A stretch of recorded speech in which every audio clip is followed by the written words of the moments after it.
Si, senor. What a great comeback by Wolves in the second half to win 3-2 against Southampton in a very, very important game. I wasn't feeling confident going into the game, and then particularly at half-time being 2-0 down and having that bench, I didn't think we'd be able to get anything from the game. But fair play to Nuno for what I imagine was a telling off, because he didn't do anything tactically different in the second half. They just played better. However, they managed to do that. They just seem to be finding their passes and stuff like that a lot better in the second half, and they looked really good. And then the goals that they scored were all good goals and good proper Wolves goals on the counter.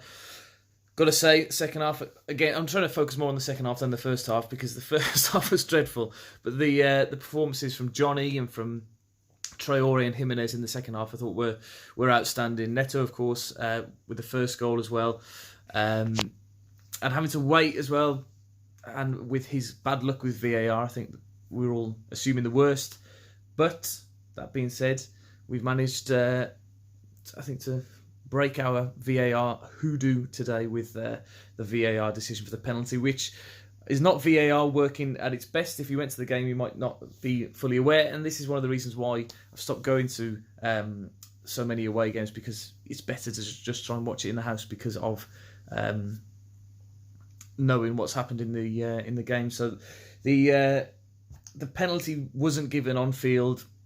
The directive this week was apparently that the referees were going to go and look at the screens, but apparently that was only for red card decisions. It was a definite penalty. The referee can't have seen it properly, or perhaps in his first game in the Premier League didn't want to give such a match-defining penalty, but it was definitely a penalty. And I think as soon as that moment happened, we knew Jimenez would step up and score it.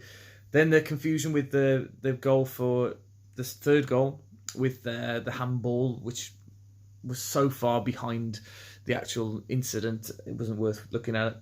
But fantastic second half performance from Wolves. The only concerns from today's game is the bench and the age of the bench. To have an average age, if you take John Ruddy out of the bench, it's only 20 years old.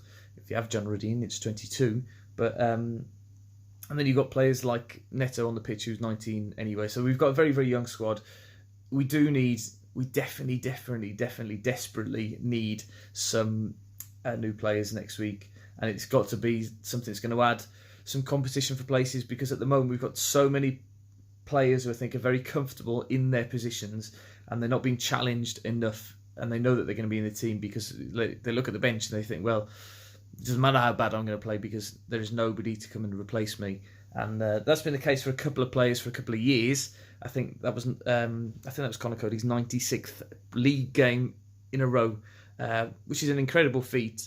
But we've got to think about, if he was to get injured, or if he has a severe drop in form, who is there to replace him? And that's something that has to be addressed. Doherty the same. He's looked really, really leggy. Again, he played better today, but looked really leggy in the first half. I don't know what it was in the first half, but we just looked absolutely terrible. And the way we defended was real schoolboy errors. And the second goal for Southampton was completely embarrassing, really, the way that we let them score like that. But to come away from a very, very difficult away game, one which I was expecting Wolves to lose before the game because of Southampton's increase in form, or upturn in form, should I say.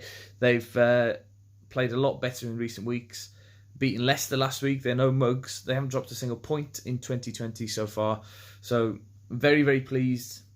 And, to go back into sixth place, keeping up with fifth is a priority, really, because we want to be in the Europa League again next year, I think. But I don't think that many fans or the team or the club would want to go through the rigmarole of having to qualify the way that we did this year. It's quite nice this year because of the novelty of it, but year in, year out, we want to be making sure that we're in the top 5, top 6 conversation. But anyway, let me know what you thought of today's game in the comments, and don't forget to subscribe to the channel.